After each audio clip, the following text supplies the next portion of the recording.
ജീവിതം എന്താണ്? എത്ര പേർക്കറിയാം?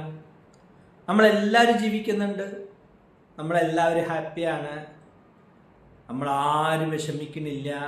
വിഷമങ്ങൾ വരുവാണെങ്കിൽ കുറച്ച് നേരം കഴിയുമ്പോൾ മറന്നു പോകും, അല്ലേ? അപ്പോൾ ജീവിതം എന്താണെന്ന് മനസ്സിലാക്കാൻ വേണ്ടിയിട്ടാണ് ഞാൻ എപ്പോഴും പറയാറുണ്ട്, നമ്മുടെ മനസ്സിനെ നാം സന്തോഷമായിട്ട് വയ്ക്കണം, നമ്മൾ സന്തോഷമായിട്ടിരിക്കണം എന്നൊക്കെ ഞാൻ പറയാറുണ്ട്. പക്ഷെ അതാർക്കും മനസ്സിലാവത്തില്ല.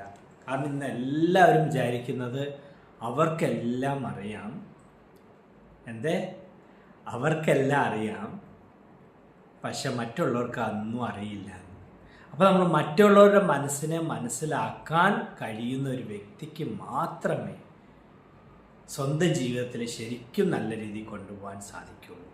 അതുകൊണ്ട് എല്ലാവരും സ്വന്തം ലൈഫിനെ നല്ല രീതിയിൽ കൊണ്ടുപോകാൻ പരിശ്രമിക്കും.